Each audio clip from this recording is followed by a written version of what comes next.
இல்ல என்ன அந்த பொண்ணு பொண்ணத்தானே பையனைத்தானே கல்யாணம் பண்ணுது, ஒண்ணும் பொண்ண கல்யாணம் இல்லையே. அப்படி பண்ணா தான் இன்னும் ரொம்ப மனசு கஷ்டமா இருக்கும். எனக்கு ரொம்ப ஆத்திரமா வந்தது. நான்லாம் சின்ன பிள்ளையா இருக்கப்போ, அத எதுக்கு சொல்லிக்கிட்டு, அதான் ஆரம்பிச்சுட்டேனே. அதாவது எங்க ஊர்ல 2, 3 ஜாதி இருக்கு. அதாவது ஒரு ஜாதி எங்க ஜாதி, இன்னொன்னு வந்து ஒரு வேற மொழி பேசுற ஜாதி, இன்னொன்னு தமிழ் மொழி பேசுற ஜாதி. மொத்தம் ஒரு 3 ஜாதி இருக்குன்னு வச்சுக்கோங்க. எங்க தோட்டத்துக்கு வேலைக்கு வந்தாங்கன்னா, ஆ அவங்க வந்து அந்த குடத்துல தண்ணி வச்சிருப்போம். பித்தள குடத்துல சொம்பு வச்சிருப்போம். தண்ணிய குடிக்க மாட்டாங்க. நான் ஸ்கூல் லீவ்லலாம் போவேன் இல்லையா தோட்டத்துக்கு. அப்போ சாட்டர்டே, சண்டேஸ்ல தண்ணி ஊத்தணும்.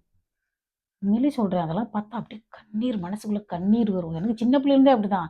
நான் வந்து இருக்கிறத அப்படி அப்படியே ஏத்துக்கிற ஆள் கிடையாது. எனக்கு மனசுக்குள்ள என்ன தோணுதோ அதத்தான் நான் பண்ணுவேன். இங்க பாருங்க, வேலை செஞ்சிருப்பாங்க.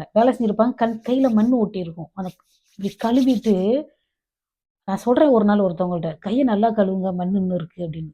கைய கழுவி "இல்ல இல்லம்மா போதுமா." நம்ம கொஞ்சம் அன்பா பேசினா அம்மான்லாம் சொல்லுவாங்க, தாயின்லாம் சொல்லுவாங்க. இப்டி கைய கழுவிட்டு இப்படியே குடிப்பாங்க. நான் செஞ்சு காமிக்கிறேன் பாருங்க. இப்படியே குடிப்பாங்க. குடிச்சிட்டு இப்டி இப்டி தலைய ஆட்டுவாங்க. ஏன்னா வாயில தண்ணி இருக்கிறப்போ போதும்ன்னு சொல்ல முடியாது. தலைய ஆட்டுவாங்க. உண்மையிலேயே அத அத பார்க்கறதுக்கு ரொம்ப கஷ்டமா இருக்கும் தெரியுமா? ரொம்ப ரொம்ப கஷ்டமா இருக்கும். ரொம்ப ரொம்ப அப்படியே வேதனையா இருக்கும். அதாவது ஒரே நேரத்துல என்னோட ஜாதிக்காரங்க குடத்துல தண்ணி எடுத்து சாய்ச்சு குடிப்பாங்க. பானையிலயோ, குடத்துலயோ வச்சுலாம் எடுத்து குடிப்பாங்க. ஆனா, இப்போ எங்க ஊரு பெண் வந்து ஒரு 25 வயசுன்னு வச்சுக்கோங்க. அந்த வேற ஜாதிக்காரங்க ஒரு 40 வயசா கூட இருப்பாங்க. 50 வயசா கூட இருப்பாங்க. அவங்களுக்கு இந்த தண்ணிய அப்படி கையில ஊத்தணும். இந்த தண்ணிய கையில ஊத்துறப்போ அப்படியே எனக்கெல்லாம் மனசே மனசாவாது. அப்படியே கண்ணீர் வரும் மனசுக்குள்ள.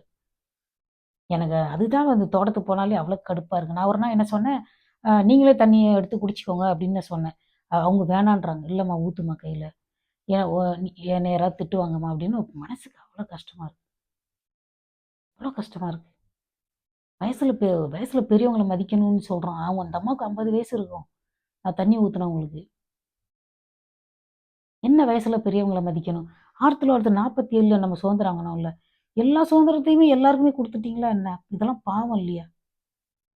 ஒரு 4 வயசு, 5 வயசு, ஒரு 7 வயசு, 8 வயசுலயே அந்த ஊருக்குள்ள பழகுதுன்னு கிராமமோ, டவுனோ எனக்கு தெரியாது. டவுன பத்தி எனக்கு தெரியாது.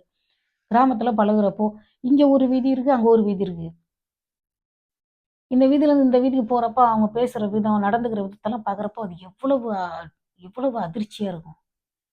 ஒரு சின்ன பிள்ளை ஒரு ஒரு 10 வயசுல இருந்து 10 வயசுல இருந்து சாகுற வரைக்கும் அவங்களுக்கு அவங்களுக்கு செய்யாத தப்புக்கு எவ்வளோ பெரிய தண்டனை கிடைக்குது.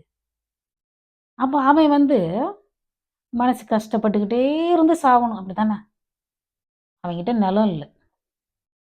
அந்த ஜாதிக்காரங்கள்ட்ட நிலம் இல்ல.